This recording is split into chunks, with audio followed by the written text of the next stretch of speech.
YouTube, what it do? It's your boy TWV coming back for another edition of the NXT Recap and Review. This episode of NXT was really well. I always say NXT is really well paced.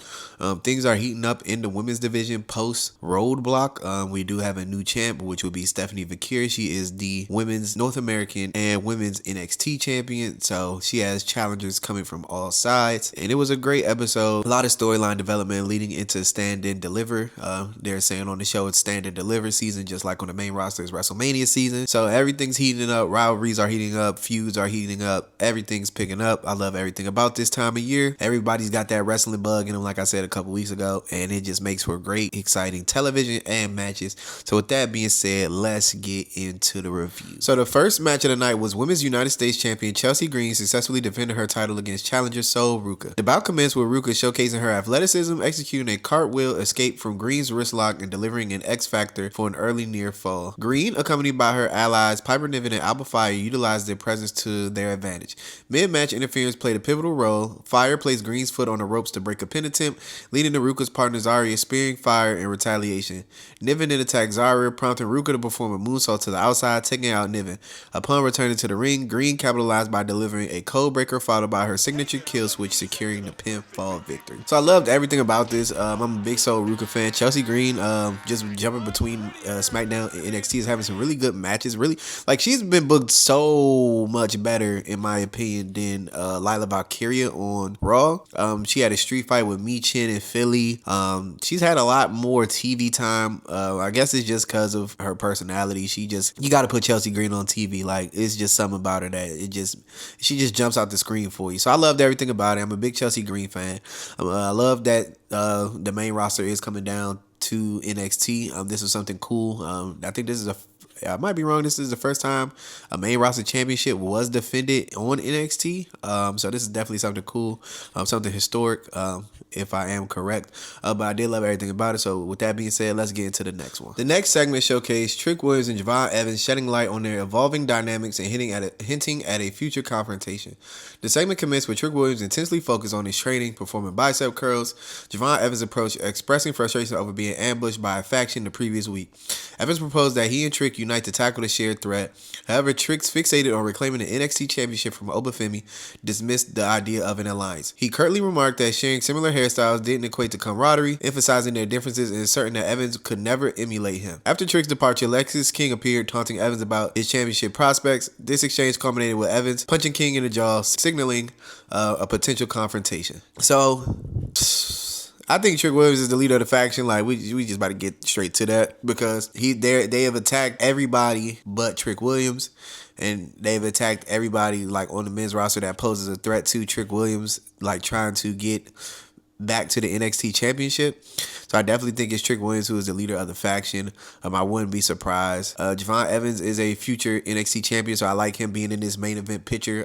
Always, a lot of people on the internet are just hating, saying that he doesn't deserve it. But Javon Evans is one of those, like Roxanne Perez, like a prodigy wrestler. Like, he's only 20, 21, but he's like amazing, and he still has so much to go. So like, by the time he's in his prime, 25, 30, 35, he's going to be possibly the best in the world if he sticks with it. Like, that's how good Javon Evans is. So I love everything about this segment. So with that being said, let's get to the next one. The next in-ring segment showcased Stephanie Vakir, the reigning NXT Women's Champion and NXT North American Champion, addressing the audience following her historic victory over Julia at NXT Roadblock, where she unified both titles. Vakir began by acknowledging the challenge of delivering a promo in English, noting that while it's not her first language, wrestling is. She expressed her commitment to elevating NXT's women's division, stating she chose NXT to make it the best women's division globally. Embracing her moniker La Primera, she declared that holding both titles signifies she's the best of the best and invited her first challenger to step forward. Jordan Grace answered the call, entering to commend Vakir as a trailblazer, but also to stake her claim as a worthy challenger, highlighting her own recent success. But before the conversation could progress, Jada Parker attacked her from the side, asserting that the line for a title shot starts behind her. So I loved everything about it, because Jordan Grace definitely is going to probably be in that NXT Women's title match at Stand and Deliver. I possibly see Jada Parker as well. I don't know if it's going to be a one-on-one. I do see maybe a triple threat fatal four-way, depending on how we get to it. Who knows if Julia does recover in time, because Julia is currently injured. We do not have an estimate on her timetable. So I don't think she will be back before next month. I think it's maybe post standard delivery that she may come back, because I have no clue what her injury is. I just seen on Twitter that she is injured, so wishing her the best, of course. But I do I'm just a big, throw as many people together, make the match, make it make sense, but throw as many people as possible together. So right now in the women's division, that would make sense with Stephanie Vakir, Stephanie Vakir because she's the champ. Jada Parker because she's just been on a hot streak. Jordan Grace. I would say Kalani Jordan, but she's been losing a lot lately. So I would only see those three women right now as the most formidable challengers. To Stephanie Vakir, not count her because she's the champ. So she only has two formidable challenges right now with Julia being out on the shelf. Unless we do Roxanne Perez just for the sake of it, Stand and Deliver will be her swan song. It'll be her last NXT match before she officially gets called up post WrestleMania. But that's all I got for this. It was a cool segment. Definitely advanced some storylines and brought up some new challenges for the women's division, which I like. So with that being said, let's get into the next one. The next in-ring action was a tag team match that featured Josh Briggs and Yoshiki Imura facing off against Hank Walker and Tank Ledger. The bout began with high intensity as Imura attacked Ledger before the bell, while Briggs targeted Walker inside the ring. With the match, Briggs delivered a diving lariat to Walker, followed by a chokeslam, securing an early 2 count. Ledger then tagged in and attempted a body slam on Imura, who countered with hard strikes and chops. A notable moment saw Hank and Tank attempting stereo springboard coffin drops to the outside, but Briggs and Imura evaded, showcasing their ring awareness. The match concluded with Imura executing a diving splash on the Ledger, leading to the pinfall victory for his team. So the match was brief. It was definitely action-packed, and it definitely highlighted the strengths of both teams. Briggs and Imura definitely demonstrated their impressive chemistry and their powerhouse style, with Imura's agility adding a different dynamic to their offense. I like their tag team style for sure. They had a great match with Fraction back at Vengeance Day, so they're definitely a really good tag team. If they do get called up, I would like them, SmackDown, Raw, my gripe with the tag teams on the main roster, let's get them out of NXT, call them up, and bring some new bodies in through NXT. But on the other side of that, Walker and Legend showcased their resilience and teamwork, even though they fell short. But I definitely enjoyed the fast pace and the effectiveness of just showcasing both the team's abilities. It was maybe 5 minutes max, if that, but it was really intense, and boom, we rocking and rolling from the jump. So I loved everything about it. I do feel like Briggs and Imura should have beat Fraxium, but it led to them facing the Hardy Boys last week and things like that. But I do think Briggs and Imura will be the team that takes the belt off of Fraxium as Stand and Deliver. I don't know how we circle back to them getting back a title match, but I think it would be them. I don't see Hank and Tank just right now at this moment, but anything could change over the next 3-4 weeks. But with that being said, let's get into the next one. The next in-ring action showcased a 6-person mixed tag team match which featured the D'Angelo family, Channing Stacks, Lorenzo, Adriana Rizzo, and Luca Crucifino against the Cullings, Brooks Jensen, Izzy Dame, and Nico Vance. The bout began with high intensity as both factions sought to assert dominance. The D'Angelo family showcased cohesive teamwork with Lorenzo and Crucifino executing synchronized maneuvers to keep Jensen off balance. Rizzo's agility was on display as she countered Dame's offense, highlighting the competitive nature of the women's division. Mid-match, the D'Angelo family gained momentum, isolating Vance in their corner and delivering a series of punishing strikes. However, the tide turned when the arena's Videotron displayed a disturbing scene. Tony D'Angelo, the patriarch of the D'Angelo family, was shown being attacked by the enigmatic faction known as the Dark State. This unexpected development distracted the D'Angelo family, allowing the Culling to capitalize. Jensen executed a devastating lariat on Crucifino, followed by Vance's diving splash, securing the pinfall victory for the Culling. So I liked everything about this match. It definitely blended the in-ring action with their narrative of just the different storylines going on in NXT. The in-ring chemistry between both rings was definitely evident. I loved everything about it. Each member had their own moments to shine, like Rizzo and Izzy Dame, Crucifino, and Nico Vance, and Brooke Jensen and Stacks and all of that. So I loved everything about it. Everybody had their moments. It was definitely a great tag team match. Mixed tag matches aren't really too great in my opinion, but this is a really, really good one. I definitely enjoyed it. With everything being put together, the storyline with Tony D and the match itself, I give it a 4 stars. 4 stars just as an overall. If we just go in-ring work, I give it a 3, but the storyline gave it a whole nother point. I really enjoyed it. So it definitely shows the portrayal of the D'Angelo's family vulnerability, especially with the leader, Tony D being under siege. It definitely adds depth to their characters and sets the stage for future confrontations. Because I think somebody has to take out Dark State sooner or later. So who knows if it's... I doubt it's the Cullinan because they're the bad guys. So I feel like the D'Angelo family will probably try to get at them as well, but they would have to find a fourth member. But I liked everything about it. So with that being said, let's get to the next one. The next segment showcased General Manager Ava playing a pivotal role in shaping the Women's Championship landscape. In a backstage segment, Ava informed Stephanie Fakir that she would defend her NXT Women's Championship against Jada Parker next week. This announcement was met with enthusiasm from Fakir, who expressed her readiness to face Parker. And the interaction was further intensified when Fallon Henley interrupted, demanding a rematch for the NXT Women's North American Championship. Despite Ava's initial reservations about scheduling two title defenses in the same night, Fakir confidently accepted both challenges, setting the stage for a monumental evening where she would defend both her titles in separate matches. So, I think she does drop the belt back to Fallon Henley. I do not think Stephanie Fakir double champs it all the way to Stand and Deliver. So I do see that happening because I think the North American Championship match is the main event, and the NXT Women's Championship opens the show. So obviously, if you're the first match opening the show, like, it's not going to be a title change at the start of the show. But to end the show, I definitely see that title change is back to Fallon Henley. If 70 holds on to both, that would be insane. And then, we go from there. We just, double matches every week or double matches every one. I don't know. We about to get crazy going to Stand and Deliver. I like everything about it. So, with that being said, let's get to the next one. The next in-ring segment was Carmen Petrovic versus JC Jane. Carmen Petrovic faced JC Jane in a singles match that showcased the evolving dynamics between Petrovic and her associate Ashante the Adonis. The bout began with a standard collar and elbow tie-up, with Jane gaining the early advantage by backing Petrovic into the turnbuckles. Jane capitalized with the kick to the midsection and a series of strikes, asserting her dominance in the opening moments. Petrovic countered with a fireman's carry roll through escape and an attempted German suplex, which Jane blocked. Demonstrating her agility, Petrovic delivered a flying sidekick and a leg sweep, transitioning into a hammerlock to ground Jane. Jane's response with a pop-up mid-kick followed by a pump kick, seizing control of the match. She executed a running senton splash and a running cannonball striking the corner, securing a near fall. Maintaining pressure, Jane applied a rear chin lock, but Petrovic broke free with a jawbreaker. The two competitors exchanged strikes, culminating in a double clothesline that left both women down. At this pivotal moment, Adonis slid a steel chair into the ring, urging Petrovic to use it against Jane. Petrovic hesitated and ultimately refused, discarding the chair. She mounted a brief comeback with a series of chops and forearms, but Jane countered, delivering a decisive rolling elbow, referred to as the rolling encore, to secure the pinfall victory. So this storyline was from something that happened last month. So I kind of don't remember what was going on. If we just go just off the match, it was really decent. I guess Ashante Adonis is trying to bring Carmen Petrovic over as a heel, I guess, or I guess I don't know. I kind of don't know what's going on with their storyline, because like I said, it's from like a month ago, so like I don't remember.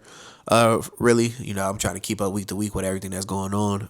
Not gonna lie, but in ring wise, this was a 3. It was decent. I'll just have to pay more attention to their storyline and see where the Carmen Petrovic Ashante the Adonis thing goes. But with that being said, let's get into the next one.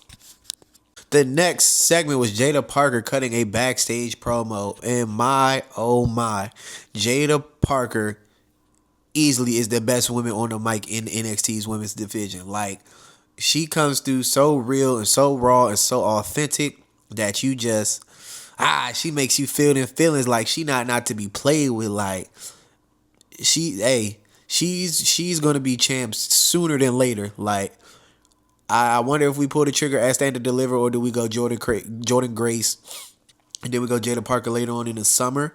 But Jada Parker is definitely going to be a NXT Women's Champion before the year ends. Like, she's still raw, but I don't think she gets called up because she still has to learn the in-ring wise. And she, in my opinion, she has a good decent grasp on it.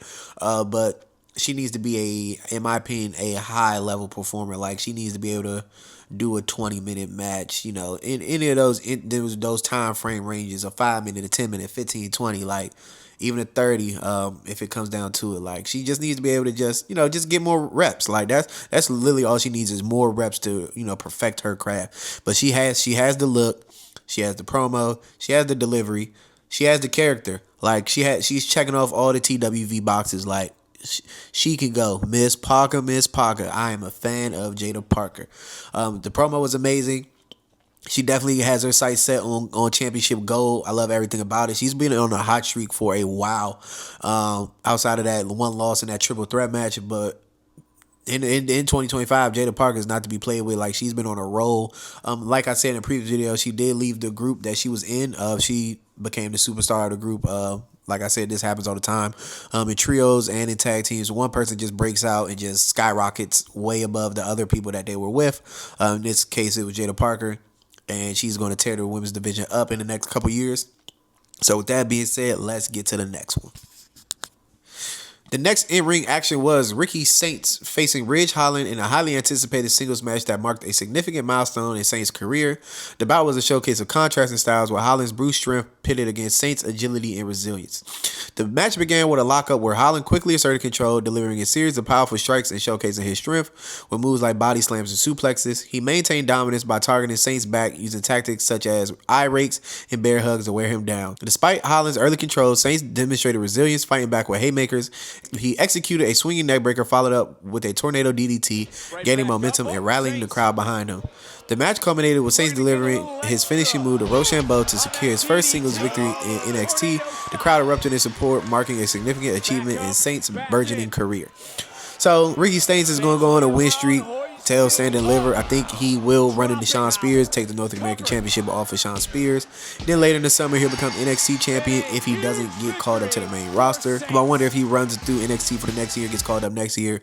Who knows? But I like where he's at. I'm glad he's on TV again. Like, they weren't showcasing him at AEW. I don't know what happened over there. Don't care what happened. That's in the past. Now he's back on my TV screen, and the Revolution is being televised again. So I loved everything about it. Ridge Holland, though, ever since he broke Big E's neck a couple years ago, like he got sent to NXT, and I think that's where he'll be forever. Unfortunately, he's cool though. Like, that's a great wrestler to have around. Like, I guess he'll teach the up and coming wrestlers, like, you know, how to work and how to wrestle and stuff like that. Just like Shawn Spears. Shawn Spears is an older wrestler. Shawn Spears, I think maybe 36, 37, but he's one of those wrestlers that can teach the next generation how to become a superstar, how to be a professional, just like the Miz and Carmelo Hayes thing I'll be talking about on SmackDown. So it works out. Just unfortunate for their careers. Like, hey, you know, if you want to be a main roster superstar, you kind of got relegated to NXT. But, you know, gotta look at the coin from two sides. Like, you're helping the next generation. So if you're cool with that, you're cool with that. But with that being said, let's get to the next one. The next segment was Ricky Saints participating in a backstage interview where he expressed his determination to capitalize on the momentum leading up to Stand and Deliver. He stated his intention was to fulfill all his promises during this pivotal season. However, this moment was interrupted by the culling, a faction compromised by Izzy Dame, Shawn Spears, and Nico Vance. Izzy Dame dismissed Saints' victory, suggesting he didn't measure up despite his talent. Saints retorted confidently, asserting he measures up in all the right places. This segment definitely concluded with a tense stare down between Saints and Spears as the culling exited. So like I just previously said, they've been teasing him and Shawn Spears for like the last 2-3 weeks. So they're definitely about to run into each other. He will probably beat Shawn Spears for the North American Championship, and then we'll run from there until, I guess, Ricky drops the belt and then he goes after the NXT Championship, or we can get hey, I'm gonna hold the belt and still go after the NXT Championship, and we can have another Keith Lee from 2020 where we have a double champ situation. So, like I just previously said, big Ricky Saints guy, not too much to say. With that being said, let's get to the next one. So the main event of the evening was an NXT Underground match between Eddy Thorpe and Trick Williams. The match began with both competitors cautiously exchanging kicks. Thorpe gained early control, grounding Williams with a trip and maintaining dominance. The action spilled to the outside where Thorpe attempted to throw Williams into the ring steps. However, Williams countered, sending Thorpe into the steel steps instead. Back inside, Williams delivered a powerful shot that sent Thorpe reeling. He followed up with an elbow drop from the apron, but Thorpe moved, causing Williams to crash to the floor. Thorpe capitalized by launching Williams into the announce booth, breaking it upon impact. He then locked in a triangle choke, but Williams managed to break free by shoving Thorpe onto a group of wrestlers at ringside. Upon re-entering the ring, Williams hit his signature trick shot knee strike.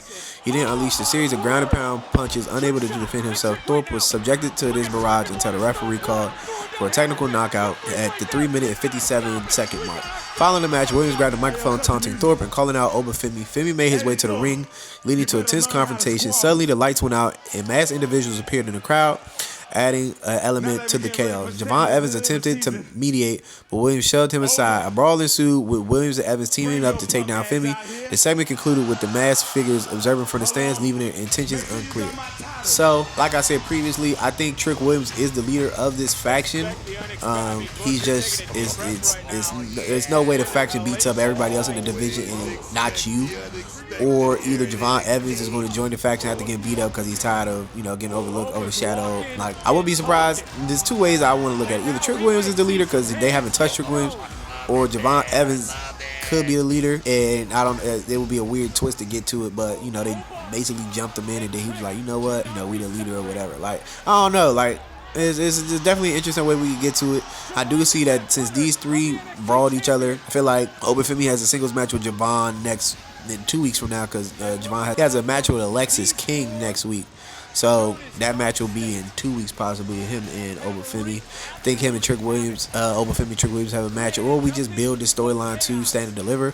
I don't know what route we're gonna go, but like I said, we just gotta let it cook, because NXT knows how to. Hey, the NXT does the best with their storylines. They make it make sense. They're fairly consistent with everything. So with that being said, this is your boy TWV checking in and checking out.